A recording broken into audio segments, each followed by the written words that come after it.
Kerala flooring trade union Balussery മണ്ഡലം committee office പ്രവർത്തനം ആരംഭിച്ചു. സച്ചിൻ ദേവ് MLA ഉദ്ഘാടനം ചെയ്തു. അസംഘടിത മേഖലയിൽ തൊഴിലെടുക്കുന്ന ഫ്ലോറിംഗ് തൊഴിലാളികളെ ഒരു കുടക്കീഴിലെത്തിച്ച് അവരുടെ ക്ഷേമ പ്രവർത്തനങ്ങൾ ലക്ഷ്യമിട്ടാണ് കേരള ഫ്ലോറിംഗ് ട്രേഡ് യൂണിയൻ സജീവമാകുന്നത്. ഇതിന്റെ ഭാഗമായി മേഖലാതലത്തിൽ ഓഫീസ് ആരംഭിച്ചു. ബാലുശ്ശേരി മണ്ഡലം committee office Sachin Dev MLA ഉദ്ഘാടനം ചെയ്തു.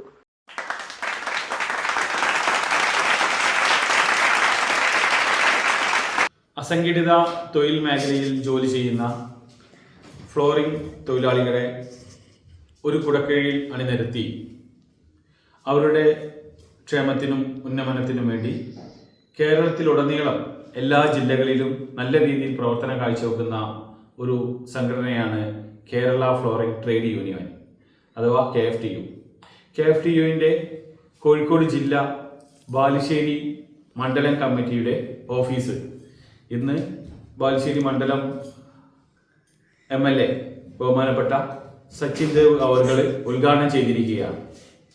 മണ്ഡലം പ്രസിഡന്റ് റിയാസ് അധ്യക്ഷനായി. KFTU സംസ്ഥാന ജനറൽ സെക്രട്ടറി ഹാറൂൺ താജ് മുഖ്യപ്രഭാഷണം നടത്തി. ആദ്യഘട്ടം മേഖലാതലത്തിൽ പ്രവർത്തനം ആരംഭിക്കുകയാണെന്ന് സംസ്ഥാന ജനറൽ സെക്രട്ടറി ഹാറൂൺ താജ് പറഞ്ഞു. പനങ്ങാട് ഗ്രാമപഞ്ചായത്ത് പ്രസിഡന്റ് കൃഷ്ണൻകുട്ടി മുഖ്യാതിഥിയായി. KFTU ജില്ലാ president Radhesh, secretary Abi Kaithapoyil, treasurer Dineesh Odumbra, joint സെക്രട്ടറിമാരായ Vijeesh NIT, Sarin Perambra, vice president Shabilesh Koduvally, executive member Suresh, CITU പ്രതിനിധി ബഷീർ, INTUC പ്രതിനിധി നിതീഷ്, BMS പ്രതിനിധി സുനിൽ കുമാർ, സെക്രട്ടറി ഷാജീവൻ, ബാലുശ്ശേരി മണ്ഡലം വൈസ് പ്രസിഡന്റ് ബൈജു തുടങ്ങിയവർ സന്നിഹിതരായിരുന്നു. ACV news, Kozhikode.